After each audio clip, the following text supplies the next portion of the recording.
त्यानंतर आपलं मत आणि विचार आणि देवावर अपार श्रद्धा असणारे आमचे बाळा चिंदरकर तपतील. धन्यवाद.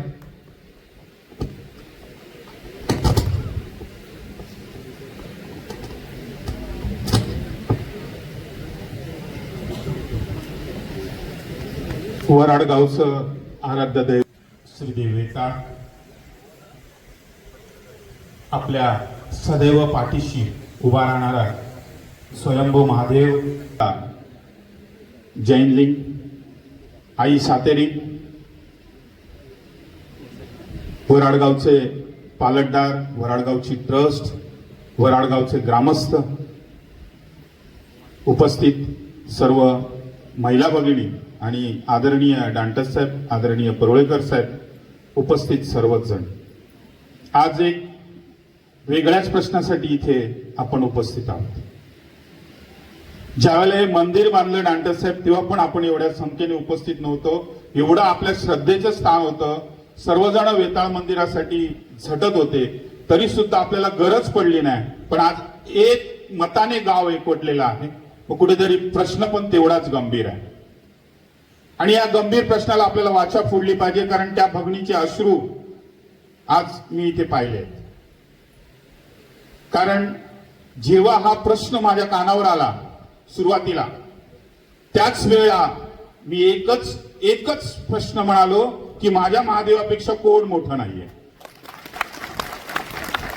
कारण ज्या भूमीत माझा जन्म झाला, ज्या वेताळाने आणि ज्या महादेवाने मला एवढं मोठं केलं, ठाण्यासारख्या ठिकाणी 4 वेळा नगरसेवक बनवलं, तर त्या देवावर माझी अफाट श्रद्धा आहे आणि त्या देवामुळेच आम्ही आहोत. आज आपण महाराष्ट्रात संपूर्ण नेतृत्व करतो तर या देवामुळे. आणि मग ह्या माझ्या जन्मभूमीत, माझ्या वराड गावात जर असं चुकीचे प्रकार घडत असतील आणि या ग्रामस्थांना आणि या वराडवासियांना एवढा कुठेतरी येण्यासाठी ह्या पवित्र भूमीत ही आक्रोश सभा घेण्यासाठी भाग पडत असेल, मला वाटतं ही वराडात पहिल्यांदाच असेल.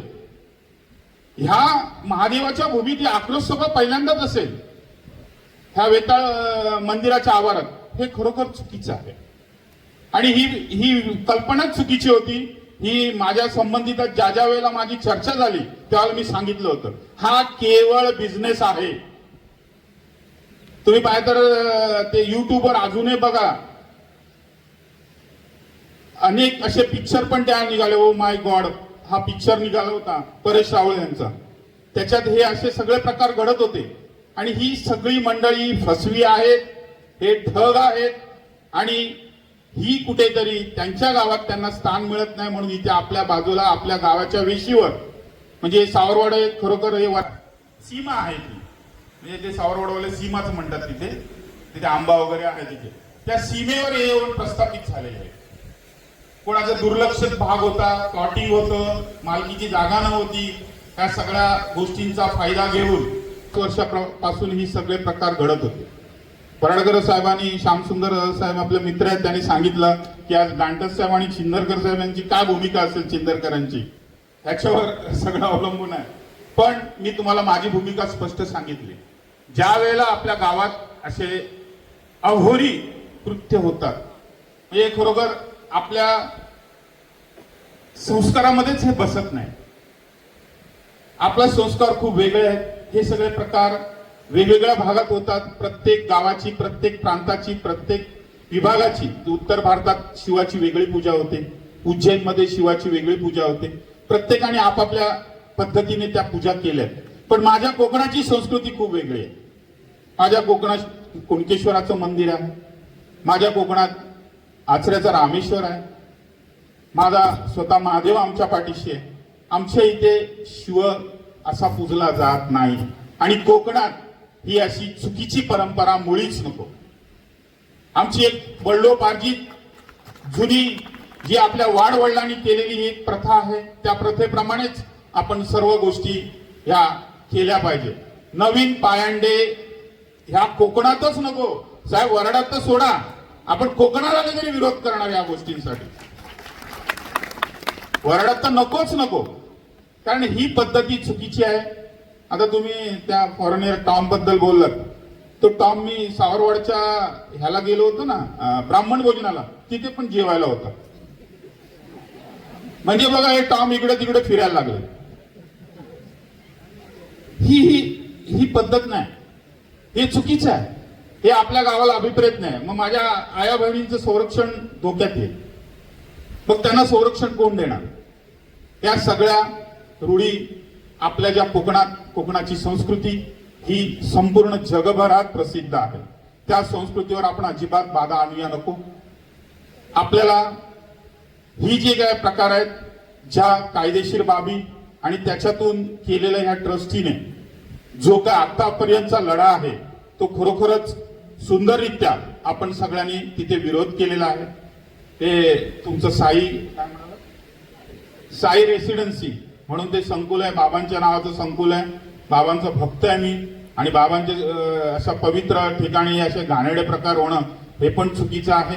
कुठेतरी हे मार्केटिंगचं एक सगळ्या लोकांनी हे सुरू केलेलं आहे, आणि हे कुठेतरी अशाच पद्धतीने गोवा आहे, गोव्यातून असे अनेक भक्त मिळतात त्यांना, आणि जे काय प्रकार घडतात ते अत्यंत चुकीचे आणि घातक आहेत.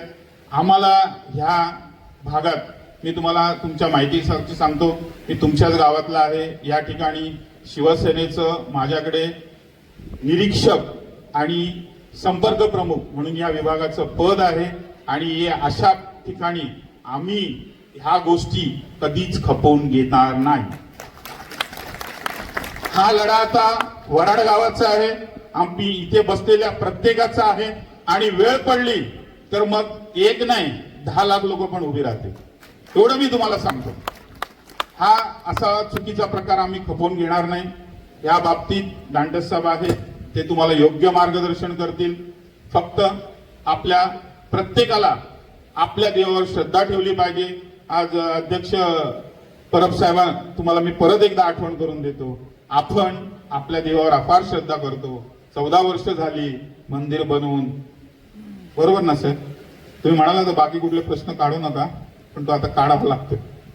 मंदिर बनवून आपल्याला 14 वर्ष झाली. आपणच एवढे सक्षम आणि स्ट्रॉंग बनूया की इतरांचे जसे पांचाळ साहेबांनी सांगितले, त्यांची 5,000 येऊन दे नाही तर 50,000 येऊन दे, पण आपण वराड गावात एवढं सक्षम बनूया की आपल्या देवापेक्षा मोठा कोण नसावा, हे आधी आपण इथे सिद्ध करून दाखवलं पाहिजे. त्याच्यासाठी प्रत्येक आज ह्या सभेच्या निमित्ताने पालटदार पण आहेत, ट्रस्टी पण आहेत, ह्या वर्षीचे पण पालटदार आहेत, सगळेजण आहात. आणि ह्यांनी तर डेडलाईन दिलेली आहे सावंत साहेबांनी की बाबा पुढच्या महाशिवरात्रीपर्यंत तिथे काही नसणार, त्याच्या आधी आपण सगळेजण येऊन ह्या लढ्यामध्ये सामील होऊया. बऱ्याच सगळ्या वक्त्यांनी चांगलं मार्गदर्शन केलेलं आहे. फक्त मी तुम्हाला एवढंच सांगू इच्छितो, आपली ह्या ठिकाणची जी वराडची संस्कृती आहे, पूर्वंपार ह्या गावात खरोखरच खूप सुंदर एकोपा आहे. चांगले सांस्कृतिक कार्यक्रम केले जातात. सगळ्या बाबतीत या ठिकाणी आपण सक्षम आहोत. दांडस साहेबांसारखे, ऍडव्होकेट परुळेकर साहेबांसारखे आणि अनेक प्राध्यापक DB डोलम, काका साहेब वराडकर यांचा ह्याला वारसा लाभलेला आहे. अशा अनेक लोकांच्या माध्यमातून ह्या वराड गावात आपण नेहमीच चांगल्या पद्धतीने हा विषय हाताळलेले आहेत. फक्त एवढंच सांगेन, आपण इथे बहुसंख्येने उपस्थित झालात. हा लढा आपण खऱ्या अर्थाने आता लढ्याला सुरुवात झालेली आहे. कायदेशीर बाबींमध्ये खरोखर आपल्या ट्रस्टीने आणि वकील साहेबांनी खूप चांगला अभ्यास केलेला आहे, आणि यापुढे त्या ट्रस्टसाठी, त्या लोकांसाठी, कारण आपण आज फक्त वराडचंच नेतृत्व नाही करत, तर आपण संपूर्ण महाराष्ट्रभर, त्या तालुक्याचं, जिल्ह्याचं अनेक ठिकाणी आपण सर्वजण त्या ठिकाणी काम करत असतो. तर त्या दृष्टिकोनातून आपण मी आज तुम्हाला भगिनींना पण सांगतो, माझ्या त्या ह्याच्यात राहणाऱ्या, आपलं आडनाव काय? माळीताईंना मी एकच सांगू इच्छितो, आपण आमच्या गावात आलात, इथे आपण संपूर्ण सुरक्षतेच्या दृष्टिकोनातून आणि इथे ज्या काय व्यथा आहेत त्या रेसिडेन्सी मधल्या, त्या सगळ्या व्यथा आपण निरसन करू. सुरुवात झालेली आहे. फक्त कुठल्याही वेगळा मार्ग न लावता त्यांना कुठल्याही गोष्ट करत असताना ते अजून आमच्या समोर तर आलेले नाहीयेत. एकदा येतील, सामना होईल, त्यानंतर त्यांना सगळ्या गोष्टी पुरव्यानिशी त्यांना सांगू. आमचे वरिष्ठ आहेत, त्यांच्याशी बोलू. पण आज मी एक शब्द देतो, हा बाळा चिंदरकर या लढ्यासाठी संपूर्ण गावासोबत आहे. कोण इतर लोक करो, पण हा विषय आपण तडीच लावणार, म्हणजे 100% लावणार. हे मी प्रार्थना करून हा शब्द खरा करतो, एवढंच बोलतो आणि थांबतो. जय हिंद, जय महाराष्ट्र. धन्यवाद बाळासाहेब.